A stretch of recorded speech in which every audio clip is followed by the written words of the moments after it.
ബിദ്അത്തായി സ്ഥിരപ്പെട്ടിട്ടുള്ള കാര്യങ്ങൾ നമ്മൾ എടുക്കേണ്ടതില്ല. അതിലിപ്പോൾ ഏറ്റവും അവസാനമായി പറഞ്ഞ നിസ്കാരത്തിന് ശേഷമുള്ള കൂട്ടുപ്രാർത്ഥന നബി സല്ലല്ലാഹു അലൈഹി വസല്ലമയുടെ ചര്യയിൽ എവിടെയും സ്ഥിരപ്പെട്ടു വരാത്ത കാര്യമാണ്. നമ്മുടെ നാട്ടിൽ സാധാരണഗതിയിൽ ഷാഫി മദ്ഹബ് എന്ന് പറഞ്ഞുകൊണ്ടാണ് ഈ കൂട്ടുപ്രാർത്ഥനകൾ നടത്താറുള്ളത്. ഷാഫി മദ്ഹബിലും ഇത്തരത്തിലൊരു കൂട്ടുപ്രാർത്ഥന അവരുടെ അടിസ്ഥാന ഗ്രന്ഥങ്ങളിൽ എവിടെയും ഇല്ല. പിന്നീട് നിസ്കാരത്തിൻ്റെ ശേഷമുള്ള പ്രാർത്ഥന, ആ പ്രാർത്ഥനയ്ക്ക് ഉത്തരം കിട്ടുന്ന സമയമാണ്. ആളുകൾക്ക് പ്രാർത്ഥിക്കാൻ അറിയില്ല എങ്കിൽ ആ പ്രാർത്ഥന പഠിക്കുന്നൊരു സമയം വരേക്കും വേണമെങ്കിൽ ഇമാമിന് ഒരല്പം ഉറക്കത്തിൽ പ്രാർത്ഥിച്ചു കൊടുക്കാം എന്ന ഒരു ഷാഫി മദ്ഹബിലെ ഒരു ചെറിയൊരു കൗല്, അതിനും പ്രമാണങ്ങളിൽ സ്ഥിരത ഇല്ല. അങ്ങനത്തെ ഒരു കൗലിനെ പിടിച്ചുകൊണ്ടാണ് ഈ കൂട്ടുപ്രാർത്ഥന സംവിധാനങ്ങൾ അവർ നടത്താറുള്ളത്. അത് ഏതായിരുന്നാലും നമ്മെ സംബന്ധിച്ചിടത്തോളം അതിൽ തുടരാനോ അതിൻ്റെ കൂടെ നിൽക്കാനോ പറ്റുകയില്ല.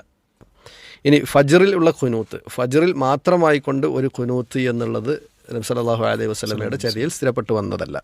എന്നാൽ നബി സല്ലല്ലാഹു അലൈഹി വസല്ലമ മരണം വരേക്കും ഫജ്റിൽ ഖുനൂത്ത് ഓതിയിരുന്നു എന്നൊരു ലഈഫായ ഹദീസ്. ഈ ലഈഫായ ഹദീസിനെ ഇമാം നവവി റഹിമഹുല്ല അദ്ദേഹത്തിൻ്റെ അൽ മജ്മു എന്ന് പറയുന്ന ഗ്രന്ഥത്തിൽ സഹീഹാണ് എന്നുള്ള നിലക്കാണ് അദ്ദേഹം അതിൻ്റെ പഠനങ്ങൾ നടത്തിയതും അതുമായി ബന്ധപ്പെട്ടുള്ള ഹുക്മ് മതവിധി പറഞ്ഞിട്ടുള്ളതും. ഇതിൻ്റെ അടിസ്ഥാനത്തിലാണ് ഷാഫി മദ്ഹബി എന്ന് പറഞ്ഞ് മദ്ഹബിനെ തഖ്ലീദ് ചെയ്യുന്ന ആളുകൾ ഈ സുബ്ഹ് നിസ്കാരത്തിൽ ഖുനൂത്ത് നിർവഹിക്കാറുള്ളത്. എന്നാൽ ആ ഹദീസിൻ്റെ സനദുകളിലേക്കുള്ള പഠനം മുന്നോട്ട് കൊണ്ടുപോകുമ്പോൾ ആ സനദുകൾ ലഈഫാണ്, ഒരിക്കലും തന്നെ തെളിവ് പിടിക്കുവാൻ പറ്റിയതല്ല എന്നതാണ് അതിൻ്റെ യഥാർത്ഥാവസ്ഥ. ആധുനിക ലോകത്തെ ഹദീസ് പണ്ഡിതന കൂടിയായിട്ടുള്ള മഹാനായ ഷെയ്ഖ് നാസറുദ്ദീൻ അൽബാനി റഹിമഹുല്ല അദ്ദേഹത്തിൻ്റെ സിൽസിലത്തുൽ ഹദീസുൽ ലഈഫയിൽ ഈ ഹദീസിൻ്റെ എല്ലാ ന്യൂനതകളും പ്രത്യേകമായി കൊണ്ടെടുത്ത് പറയുകയും ഇമാം നവവി റഹിമഹുല്ല സഹീഹാണെന്ന് പറഞ്ഞതിലെ അബദ്ധങ്ങളും മറ്റുമൊക്കെ കൃത്യമായി ചൂണ്ടിക്കാണിച്ചുകൊണ്ട് തന്നെ ഈ ഹദീസ് ലഈഫാണ് എന്ന് പറഞ്ഞത് നമുക്ക് കാണാൻ കഴിയും. മാത്രമല്ല താബീങ്ങളുടെ കൂട്ടത്തിൽപ്പെട്ട ആളുകളൊക്കെ പലരും അത് ബിദ്അത്താണ് എന്ന് പോലും ഈ ഇതിനെക്കുറിച്ച് യാ ബുനയ്യ ഹാദിഹി ബിദ്അ, പൊന്നുമോനെ ഇത് ബിദ്അത്താണ്, നബിയുടെ കാലത്ത് ഇങ്ങനെ സംഭവം കണ്ടിട്ടില്ല എന്നൊക്കെ താബീ പണ്ഡിതന്മാരിൽ ചിലർ അത് പ്രത്യേകം എടുത്തു പറയുന്നത് കാണാൻ കഴിയും. അതുകൊണ്ട് തന്നെ നമ്മെ സംബന്ധിച്ചിടത്തോളം നമ്മൾ സുബ്ഹി നിസ്കരിക്കുമ്പോഴും നമ്മളതിന് ഇമാമായി നിൽക്കുന്ന സമയത്ത് നമുക്കത് കുനൂത്ത് ഓതിക്കൊണ്ട് നിസ്കാരം നിർവഹിക്കുക എന്നത് സാധ്യമല്ല. എന്നാൽ കുനൂത്ത് എന്ന് പറയുന്ന സംവിധാനം അത് നിസ്കാരത്തിൽ സ്ഥിരപ്പെട്ട കാര്യമാണ്. നബി സല്ലല്ലാഹു അലൈഹി വസല്ലമ ഖിയാമുൽ ലൈലിൽ കുനൂത്ത് ഓതിയിരുന്നു.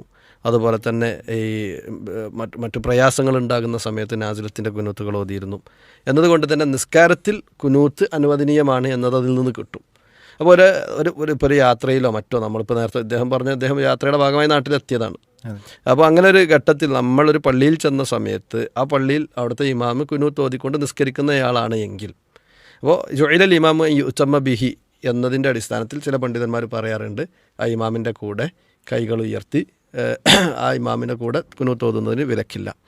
എന്നാൽ മറ്റു ചില പണ്ഡിതന്മാർ പറയുന്നത് കാണാം. ഇപ്പോൾ ഇത് ശരിയല്ല എന്ന് വിശ്വസിക്കുന്ന ഒരാളെ സംബന്ധിച്ചിടത്തോളം അദ്ദേഹം ഇവരുടെ കൂടെ കൂടി ഓതുകയാണ് എങ്കിൽ ഇത് ശരിയല്ല എന്ന് പറയുന്ന ആളുകളുടെ ഇടയിൽ കൂടുതൽ പ്രയാസങ്ങളും മറ്റും ഉണ്ടാക്കുവാൻ കാരണമാകുമെങ്കിൽ അദ്ദേഹത്തിന് അവിടെ ഇമാമിനെ എന്താക്കേണ്ടതില്ല, പിന്തുടരേണ്ടതില്ല. അദ്ദേഹത്തിന് കുനൂത്തിൻ്റെ സമയത്ത് കൈകൾ തൂക്കിയിട്ട് നിസ്കരിക്കാവുന്നതാണ്.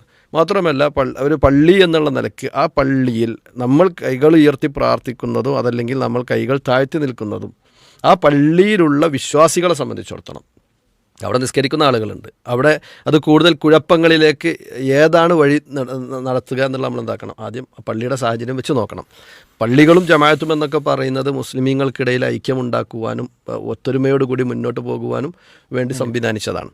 അപ്പോൾ ഒരാൾ ഒരു പള്ളിയിൽ കുനൂത്ത് ഓതുന്ന സമയത്ത് അഥവാ ഫജ്റിൽ കുനൂത്ത് ഓതുന്ന സമയത്ത് കൈകൾ താത്തിയിട്ട് കൊണ്ട് നിസ്കരിക്കുന്നത് ആ പള്ളിയിൽ കൂടുതൽ പ്രശ്നങ്ങളും അതുപോലെ തന്നെ അവിടെ അതിൻ്റെ പേരിൽ പിന്നീട് അദ്ദേഹത്തിന് പള്ളിയിൽ പോകാൻ കഴിയാത്ത അവസ്ഥകളൊക്കെ വരുന്ന ഘട്ടമുണ്ടെങ്കിൽ അദ്ദേഹത്തിന് എന്താക്കാം, അത് ആ ഇമാമിനെ പിന്തുടരുന്നു എന്നുള്ള നിലക്ക് കുനൂത്ത് അവിടെ നിർവഹിക്കുന്നതിന് വിരോധമില്ല. അതല്ല, അവിടെ കൈ ഉയർത്തി പ്രാർത്ഥിക്കുന്ന ആളുകളുണ്ട്, കൈ താഴ്ത്തി നിൽക്കുന്ന ആളുകളുമുണ്ട് എങ്കിൽ അത്തരം ഘട്ടത്തിൽ അദ്ദേഹത്തെ സംബന്ധിച്ചിടത്തോളം ഏറ്റവും അവിടുത്തെ ഒരു സാഹചര്യം പരിഗണിച്ചുകൊണ്ട് ഏതും അദ്ദേഹത്തിന് സ്വീകരിക്കാവുന്നതാണ് എന്നതാണ് വിഷയവുമായി ബന്ധപ്പെട്ട് സൂചിപ്പിക്കാനുള്ളത്.